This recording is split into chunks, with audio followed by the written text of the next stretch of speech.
অবশেষে অনুমোদন পেল নবম জাতীয় পে স্কেলের খসড়া। খুব শীঘ্রই প্রকাশ হচ্ছে গ্যাজেট। আসসালামু আলাইকুম প্রিয় দর্শক, প্রথম আলো পত্রিকায় চাকরিজীবীদের জন্য প্রকাশিত হয়েছে একটা গুরুত্বপূর্ণ প্রতিবেদন। তাই ভিডিওটি না টেনে শেষ পর্যন্ত দেখতে থাকুন এবং চাকরিজীবীদের সকল নিউজের আপডেট সবার আগে পেতে আমাদের চ্যানেলটিকে সাবস্ক্রাইব করুন। নবম জাতীয় বেতন স্কেলের চূড়ান্ত খসড়া অবশেষে অনুমোদিত হয়েছে। সরকারের উচ্চ পর্যায় থেকে এই খসড়ার অনুমোদিত নিশ্চিত হওয়ার পর সরকারি চাকরিজীবীদের মধ্যে স্বস্তি ফিরে এসেছে।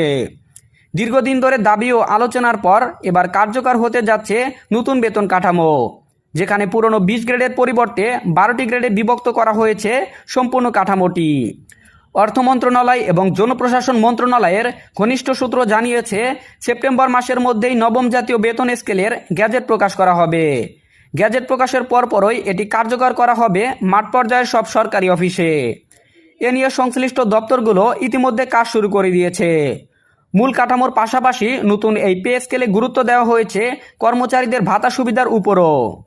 মর্গ ভাতার সিদ্ধান্ত এই পে স্কেলের একটি গুরুত্বপূর্ণ দিক। ক্রমবর্ধমান মূল্যস্ফীতির প্রেক্ষাপটে এই ভাতা কর্মচারীদের জন্য বড় ধরনের স্বস্তি হিসেবেই দেখছে সংশ্লিষ্ট মহল। পাশাপাশি চিকিৎসা ভাতা এবং উৎসব ভাতাতেও পরিবর্তন আসছে।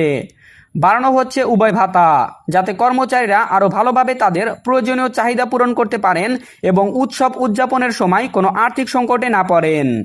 এই পে স্কেল দেশের সব সরকারি কর্মকর্তা কর্মচারীদের জন্য প্রযোজ্য হবে। প্রাথমিক বিদ্যালয়ের শিক্ষক থেকে শুরু করে প্রশাসনিক কর্মকর্তা, মাঠ পর্যায়ের কর্মচারী থেকে উচ্চ পর্যায়ের সচিব সকলেই এই নতুন কাঠামোর আওতায় আসবেন।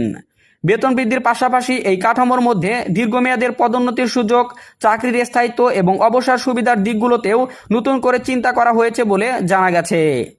চূড়ান্ত খসড়া অনুমোদনের খবর ছড়িয়ে পড়ার পর থেকেই রাজধানী সহ সারা দেশের সরকারি কর্মচারীদের মধ্যে স্বস্তির নিঃশ্বাস দেখা গেছে।